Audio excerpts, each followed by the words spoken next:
Di sebuah sudut kota yang damai, hiduplah Bapak Indra dan Ibu Ani, sepasang suami istri yang telah menginjak usia senja. Rambut mereka memutih, langkah mereka tak segesit dulu. Namun semangat hidup mereka tak pernah padam. Setiap pagi, mereka akan duduk di teras rumah, menikmati secangkir teh hangat, sambil memandangi hijaunya tanaman di halaman. Bagi mereka, usia senja bukanlah akhir, melainkan babak baru yang penuh hikmah. Mereka percaya untuk menjalani babak ini dengan penuh kualitas. Kesehatan adalah kunci utama.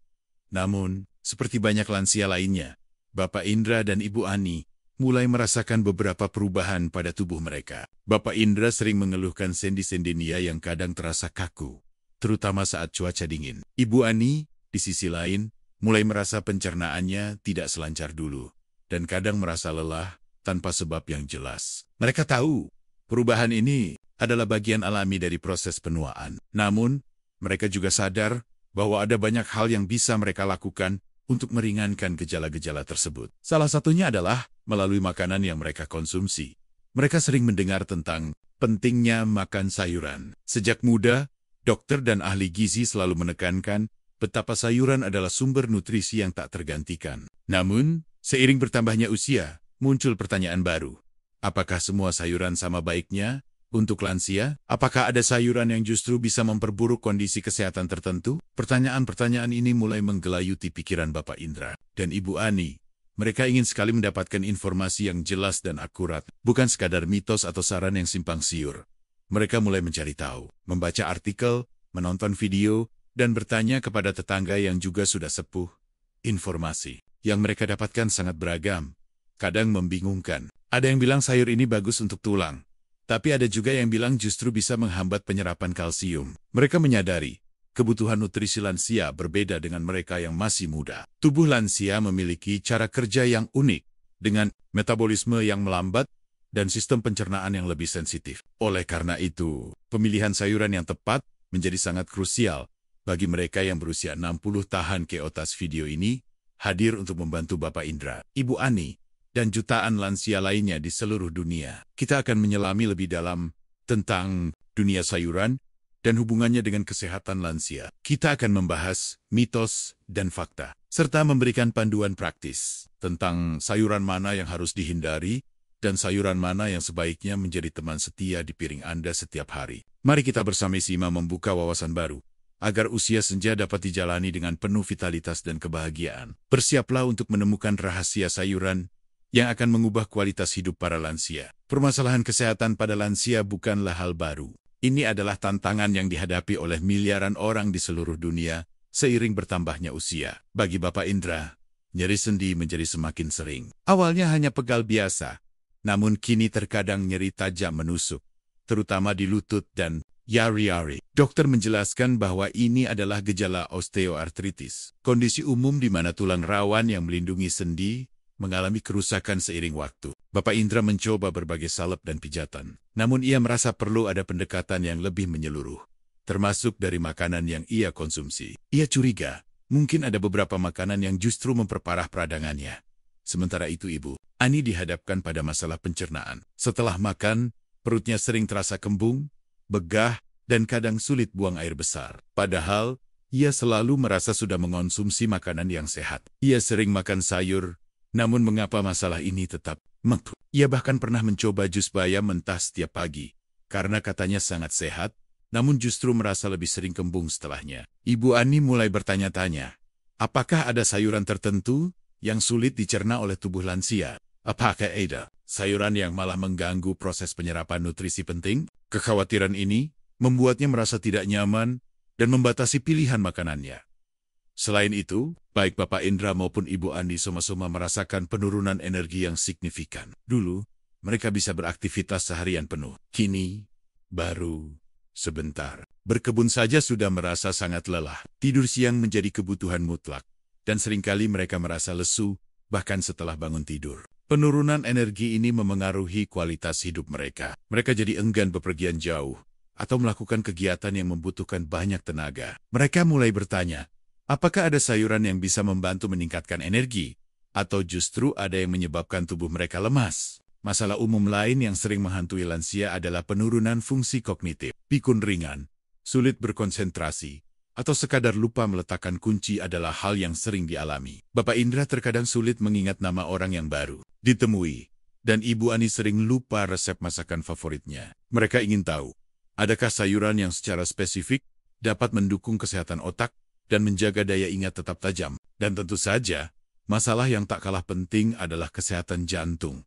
Risiko penyakit jantung meningkat seiring usia. Tekanan darah tinggi dan kadar kolesterol adalah momok yang harus diwaspadai. Bapak Indra secara rutin mengonsumsi obat tekanan darah. Namun ia ingin tahu, bisakah makanan, terutama sayuran, membantu menjaga tekanan darahnya tetap stabil? Ibu Ani juga khawatir akan risiko penyakit jantung karena riwayat keluarga. Banyak lansia cenderung memiliki sistem kekebalan tubuh yang melemah, membuat mereka lebih rentan terhadap infeksi dan penyakit. Flu, batuk, atau infeksi lainnya bisa menjadi lebih parah dan membutuhkan waktu pemulihan yang lebih lama. Mereka ingin tahu, sayuran apa yang bisa menjadi benteng pertahanan alami untuk sistem kekebalan tubuh mereka. Permasalahan lain yang tak terlihat adalah interaksi antara makanan dan obat-obatan. Banyak lansia mengonsumsi berbagai jenis obat untuk kondisi kronis mereka. Misalnya, Bapak Indra yang mengonsumsi obat pengencer darah. Ia pernah mendengar bahwa beberapa makanan dapat berinteraksi dengan obat tersebut, mengurangi efektivitasnya, atau bahkan meningkatkan risiko efek samping. Ia ingin memastikan bahwa sayuran yang ia konsumsi tidak akan membahayakan atau mengganggu pengobatannya. Tantangan berikutnya adalah informasi yang beredar di masyarakat seringkali tidak spesifik untuk lansia. Banyak artikel atau video kesehatan yang membahas sayuran secara umum, tanpa mempertimbangkan perubahan fisiologis yang terjadi pada tubuh yang menua. Sayuran cruciferous seperti brokoli dan kembang kol sering disebut sebagai superfood karena kandungan nutrisinya yang tinggi. Namun, apakah itu juga berlaku untuk lansia, terutama yang memiliki masalah tiroid atau pencernaan sensitif? Inilah kerumitan yang dihadapi para lansia saat mencoba memilih makanan yang tepat. Ada juga kecenderungan lansia untuk mengalami defisiensi nutrisi tertentu. Bahkan jika mereka merasa sudah makan cukup, penyerapan nutrisi dapat menurun seiring usia, dan beberapa sayuran, meskipun sehat, justru dapat menghambat penyerapan nutrisi lain jika dikonsumsi dalam bentuk atau jumlah yang salah. Misalnya, zat besi dan kalsium adalah nutrisi penting untuk lansia. Namun beberapa sayuran mengandung senyawa yang dapat menghambat penyerapannya. Singkatnya, Bapak Indra dan Ibu Ani, seperti banyak lansia lainnya, menghadapi dilema dalam memilih sayuran. Mereka ingin makan sehat, namun bingung sayuran apa yang benar-benar cocok untuk tubuh mereka yang menua. Mereka membutuhkan panduan yang jelas, akurat, dan berbasis ilmiah. Bukan sekadar tren diet. Mereka mencari jawaban atas pertanyaan-pertanyaan ini. Sayuran apa yang harus dihindari karena berpotensi memperburuk masalah sendi, pencernaan, atau kondisi kronis lainnya pada lansia? Sayuran apa yang justru dapat meningkatkan energi, menjaga kesehatan otak, jantung, dan sistem kekebalan tubuh lansia? Bagaimana cara mengolah sayuran agar nutrisinya maksimal dan mudah dicerna oleh tubuh lansia? Bagaimana menghindari interaksi makanan obat yang berbahaya? Semua pertanyaan ini mencerminkan kebutuhan mendesak akan informasi yang spesifik dan terperinci mengenai diet sayuran bagi populasi lansia. Tanpa informasi yang tepat, mereka berisiko memilih makanan yang justru merugikan kesehatan mereka. Bukan mendek. Video ini bertujuan untuk memberikan jawaban atas semua permasalahan tersebut, membimbing para lansia seperti Bapak Indra dan Ibu Ani menuju pilihan makanan yang lebih baik dan hidup yang lebih berkualitas. Setelah memahami permasalahan yang dihadapi Bapak Indra dan Ibu Ani, kini saatnya kita masuk ke inti pembahasan. Sayuran mana yang sebaiknya dihindari dan sayuran mana yang direkomendasikan untuk lansia? Mari kita bahas satu persatu dengan penjelasan mendalam. Mengapa demikian? Sayuran yang sebaiknya dihindari untuk lansia, khususnya di atas 60 tahun. Bagi Bapak Indra dan Ibu Ani, serta lansia lainnya, ada beberapa sayuran yang meskipun tampak sehat, sebenarnya bisa menimbulkan masalah. Jagung kalengan. Mengapa dihindari? Jagung kalengan seringkali tinggi gula tambahan dan natrium. Gula tambahan dapat menyebabkan lonjakan gula darah yang cepat, diikuti oleh penurunan tajam, menyebabkan kelelahan, pusing, dan kesulitan berkonsentrasi pada lansia. Natrium yang tinggi adalah masalah besar bagi mereka yang memiliki tekanan darah tinggi atau sedang mengonsumsi obat tekanan darah, karena dapat mengganggu efektivitas obat dan memperburuk kondisi. Selain itu, jagung kalengan mengandung serat tidak larut yang tinggi. Meskipun serat baik, serat tidak larut dalam jumlah berlebihan, atau dari sumber olahan seperti jagung kalengan, bisa sulit dicerna oleh sistem pencernaan lansia yang lebih sensitif, menyebabkan kembung, gas, dan sembelit. Lapisan kaleng juga sering mengandung BPA bisphenol A, zat kimia yang bisa mengganggu hormon dan merusak ginjal seiring waktu jika terpapar secara kronis. Untuk Bapak Indra yang khawatir akan tekanan darahnya, jagung kalengan adalah pantangan.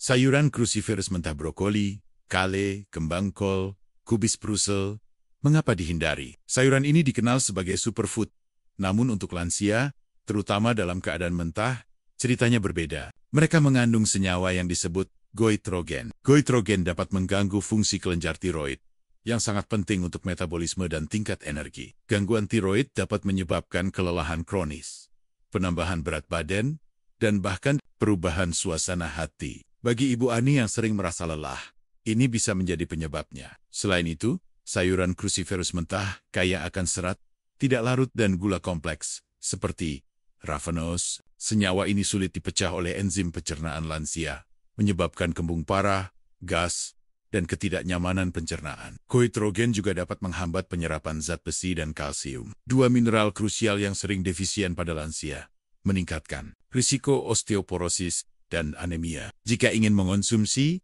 memasak sayuran ini merebus atau mengukus dapat mengurangi kadar goitrogen dan membuatnya lebih mudah dicerna. Terong. Mengapa dihindari? Terong termasuk dalam keluarga nightshade, seperti tomat dan kentang. Sayuran nightshade mengandung senyawa yang disebut solanin. Meskipun dalam jumlah kecil tidak berbahaya, pada beberapa individu, terutama lansia dengan kondisi peradangan yang sudah ada seperti artritis, nyeri sendi, atau asam urat, solanin dapat memicu atau memperburuk peradangan. Bapak Indra yang mengeluhkan nyeri sendi, mungkin merasakan nyeri yang lebih parah setelah mengonsumsi terong. Solanin ini terkonsentrasi di kulit terong. Gejala yang dilaporkan meliputi nyeri sendi yang meningkat, kekakuan pada jari-jari, atau nyeri punggung. Oleh karena itu, jika Anda memiliki masalah sendi, sebaiknya batasi atau hindari konsumsi terong bayam mentah. Mengapa dihindari? Bayam adalah sayuran hijau yang sangat bergizi, namun mengonsumsinya mentah, terutama dalam jumlah besar, bisa menjadi masalah bagi lansia. Bayam mentah tinggi oksalat dan vitamin K1. Oksalat dapat mengikat kalsium dan zat besi, membentuk kristal yang sulit diserap oleh tubuh. Ini berarti, meskipun Anda makan banyak bayam, tubuh mungkin tidak mendapatkan kalsium dan zat besi yang cukup. Padahal kedua mineral ini vital untuk mencegah osteoporosis dan anemia pada lansia. Bagi Ibu Ani yang khawatir akan penyerapan nutrisi, ini adalah poin penting. Selain itu, vitamin K1 yang tinggi dapat berinteraksi serius dengan obat pengencer darah, seperti warfarin. Bapak Indra yang mengonsumsi obat pengencer darah harus sangat berhati-hati, karena vitamin K1 dapat mengurangi efektivitas obat, meningkatkan risiko pembekuan darah, atau membuat kadar inner international normalized ratio menjadi tidak stabil. Jika ingin mengonsumsi bayam, merebus atau mengukus bayam dapat mengurangi kadar oksalatnya dan membuatnya lebih aman. Sayuran yang sangat direkomendasikan untuk lansia.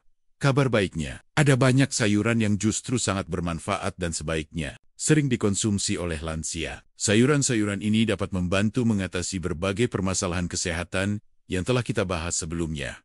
Beet.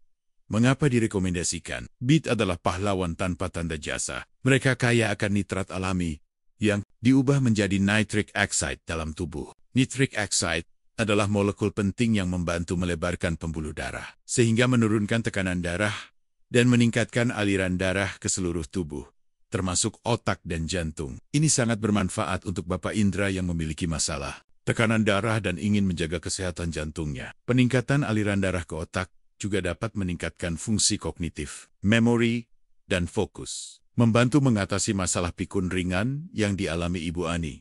Beet juga mengandung betalains, antioksidan kuat yang memberikan warna merah khas pada beet, dan memiliki sifat antiinflamasi yang dapat membantu mengurangi nyeri sendi. Serat dalam beet juga mendukung kesehatan pencernaan. Pak Choy Bok Choy atau sawi sendok. Mengapa direkomendasikan? Pak Choy adalah sayuran hijau berdaun yang lembut, rendah oksalat, dan sangat mudah dicerna. Ini menjadikannya pilihan yang sangat baik bagi lansia dengan pencernaan sensitif seperti Ibu Ani. Yang paling menonjol dari Pak Choy adalah kandungan kalsium, magnesium, kalium, dan vitamin K yang tinggi. Kombinasi nutrisi ini esensial untuk kesehatan tulang yang optimal, membantu mencegah osteoporosis dan menjaga kepadatan tulang. Uniknya, vitamin K dalam pakcoy membantu tubuh mengarahkan kalsium ke tulang, bukan ke pembuluh darah, yang juga bermanfaat untuk kesehatan jantung. Selain itu, pakcoy kaya akan vitamin C, yang penting untuk meningkatkan sistem kekebalan tubuh, membantu lansia melawan infeksi. Kacang polong hijau. Mengapa direkomendasikan? Kacang polong hijau adalah sayuran yang unik karena merupakan salah satu dari sedikit sayuran yang tinggi serat dan protein nabati. Protein sangat penting untuk lansia guna menjaga massa otot, mencegah sarkopenia hilangnya otot terkait usia, dan mendukung kekuatan. Kombinasi serat dan protein juga membantu menstabilkan kadar gula darah, menjadikannya pilihan yang baik untuk lansia dengan diabetes atau risiko diabetes. Kacang polong juga mengandung berbagai antioksidan seperti flavonoid dan polifenol, serta vitamin K dan B1 yang mendukung kesehatan jantung, tulang, dan memori. Kandungan seratnya yang tinggi juga membantu melancarkan pencernaan dan mencegah sembelit. Masalah yang sering dialami Ibu Ani, Swiss chard.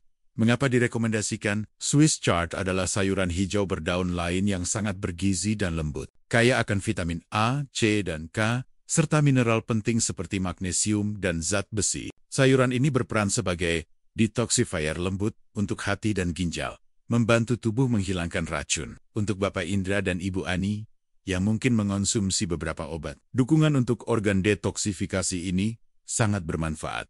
Swiss chard juga mengandung lutein dan zeaxanthin, dua antioksidan penting yang sangat bermanfaat untuk kesehatan mata. Mereka membantu menyaring cahaya biru dan mengurangi risiko katarak, serta degenerasi makula, masalah mata umum pada lansia. Kendang, vitamin C-nya yang tinggi juga meningkatkan kekebalan tubuh. Uniknya, Swiss chard juga memiliki efek diuretik ringan yang dapat membantu mengurangi retensi cairan dan mempromosikan buang air besar secara teratur tanpa menyebabkan kembung.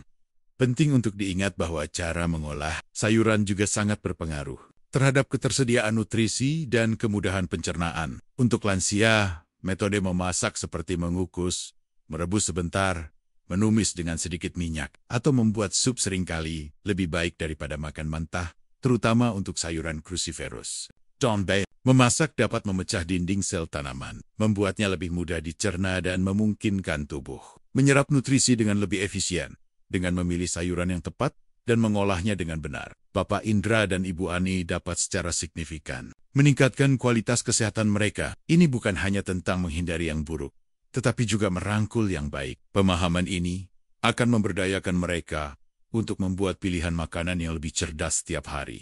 Setelah kita memahami sayuran mana yang sebaiknya dihindari dan direkomendasikan, kini saatnya kita membahas solusi praktis dan saran yang dapat diterapkan oleh Bapak Indra, Ibu Ani, dan lansia lainnya dalam kehidupan sehari-hari mereka.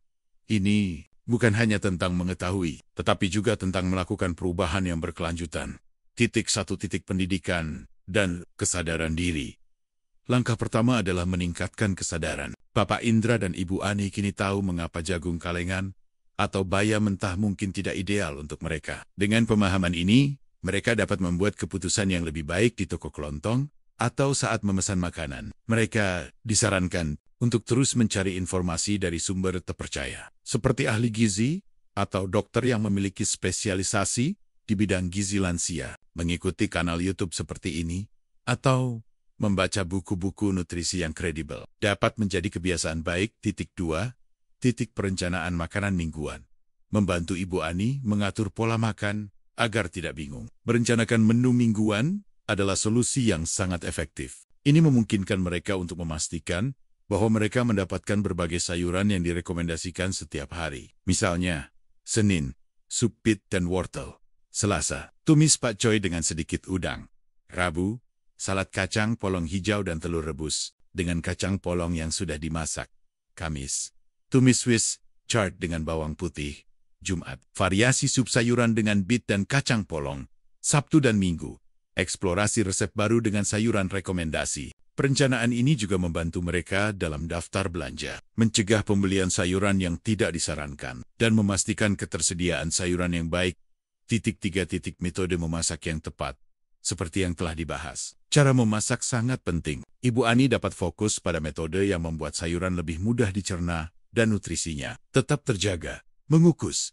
Ini adalah salah satu metode terbaik karena mempertahankan sebagian besar vitamin dan mineral. Misalnya mengukus brokoli sebentar untuk mengurangi goitrogennya, merebus sebentar blanching untuk bayam, merebusnya sebentar lalu membuang air rebusannya.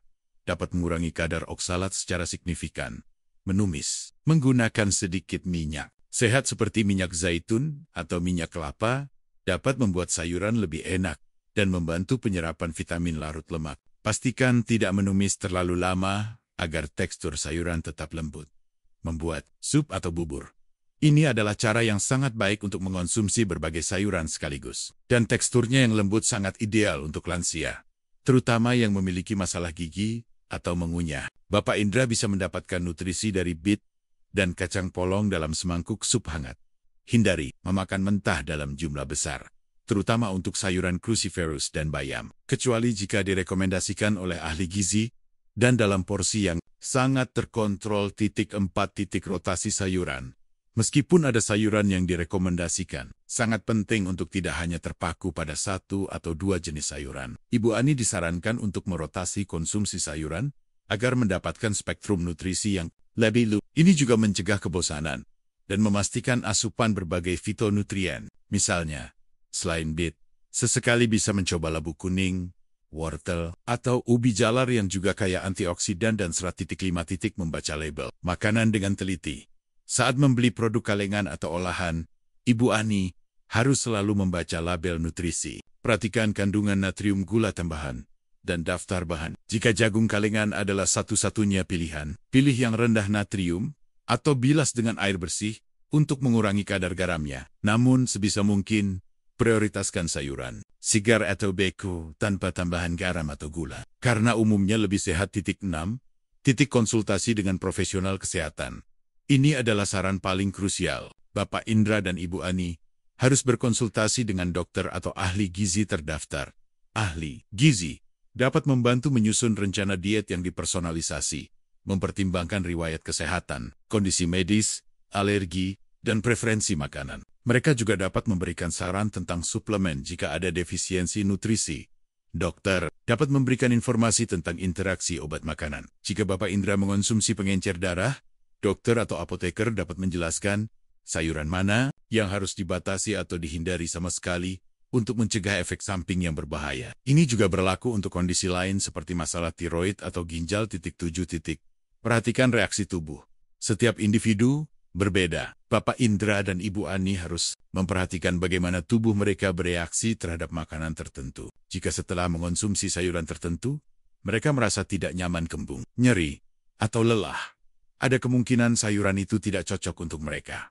Setidaknya dalam bentuk atau jumlah tersebut. Mereka dapat mencoba mengurangi porsi, mengubah cara memasak, atau menghindarinya sama sekali. Mencatat dalam jurnal makanan bisa membantu mengidentifikasi pola ini.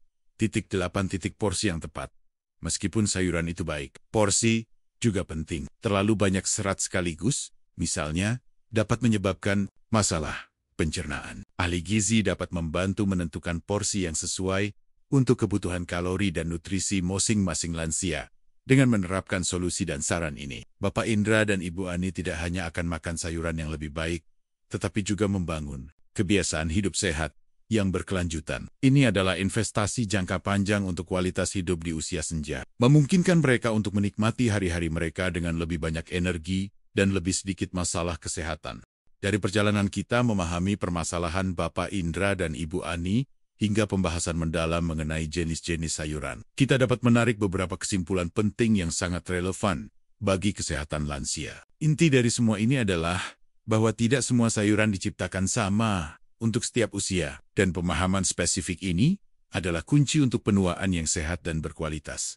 Pertama, pentingnya pemilihan sayuran yang tepat tidak bisa diremehkan. Pada usia, tubuh lansia mengalami berbagai perubahan fisiologis, mulai dari metabolisme yang melambat, sistem pencernaan yang lebih sensitif, hingga risiko defisiensi nutrisi dan masalah kesehatan kronis yang lebih tinggi. Oleh karena itu, pendekatan semua sayuran itu baik, perlu direvisi. Sayuran yang mungkin sangat sehat untuk orang dewasa muda bisa jadi kurang ideal, atau bahkan bermasalah bagi lansia jika tidak dikonsumsi atau diolah dengan benar.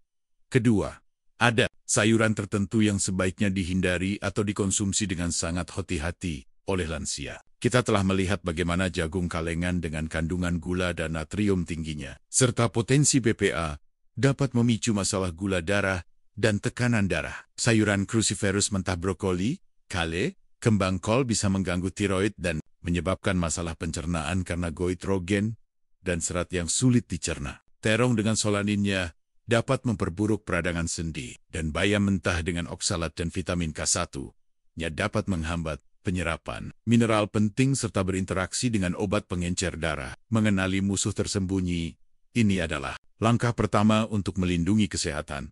Ketiga, ada permata nutrisi dalam dunia sayuran yang sangat cocok dan bermanfaat besar bagi lansia. Beet adalah pembangkit tenaga untuk kesehatan jantung dan otak karena kandungan nitratnya. Pakcoy adalah sumber kalsium dan vitamin K yang lembut dan mudah dicerna untuk tulang kuat dan jantung sehat. Kacang polong hijau menyediakan protein nabati dan serat yang vital untuk otot dan gula darah stabil. Dan Swiss chard mendukung detoksifikasi, kesehatan mata, dan kekebalan tubuh. Sayuran-sayuran ini bukan hanya sekadar makanan sehat biasa, melainkan obat alami yang dapat secara proaktif mengatasi berbagai tantangan kesehatan lansia. Keempat, cara mengolah sayuran memegang peranan krusial. Memasak sayuran dengan metode seperti mengukus, merebus sebentar, atau menumis ringan seringkali lebih baik daripada mengonsumsinya mentah untuk lansia. Proses memasak ini dapat mengurangi senyawa antinutrisi, memecah serat yang sulit dicerna, dan membuat nutrisi lebih mudah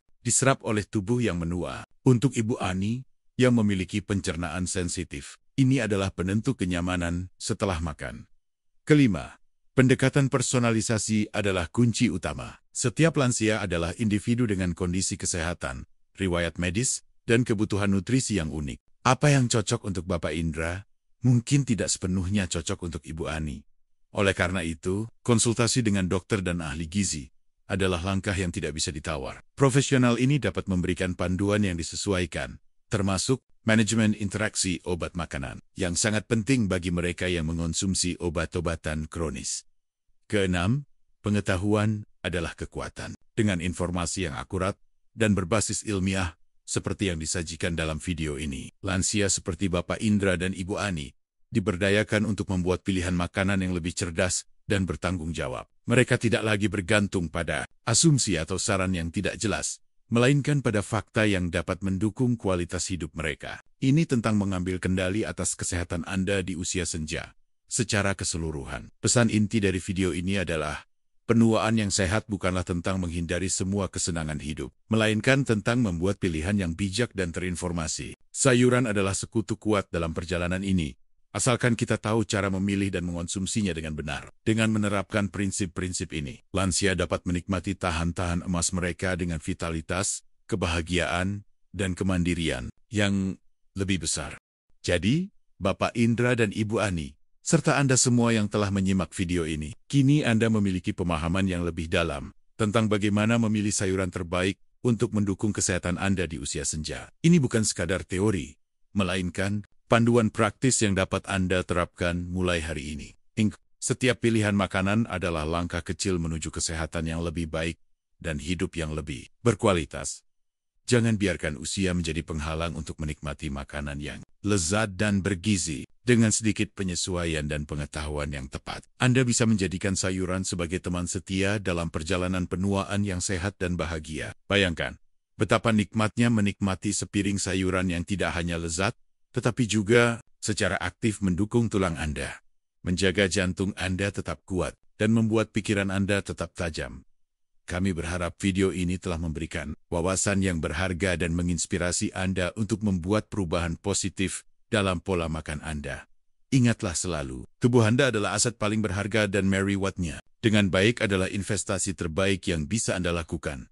Jika Anda merasa video ini bermanfaat, kami sangat menghargai jika Anda dapat menyukai video ini. Berbagi dengan teman dan keluarga yang mungkin juga membutuhkan informasi ini. Dan jangan lupa untuk berkomentar di bawah sayuran mana yang akan Anda coba terlebih dahulu atau pengalaman Anda sendiri. Terakhir, dan yang paling penting, pastikan untuk menekan tombol subscribe dan aktifkan lonceng notifikasi agar Anda tidak ketinggalan video-video edukasi kesehatan lainnya dari kami. Kami akan terus berbagi informasi yang akurat dan mudah dipahami untuk membantu Anda menjalani hidup yang lebih sehat dan bahagia di setiap tahap kehidupan. Terima kasih telah menonton. Sampai jumpa di video berikutnya dan selalu jaga kesehatan.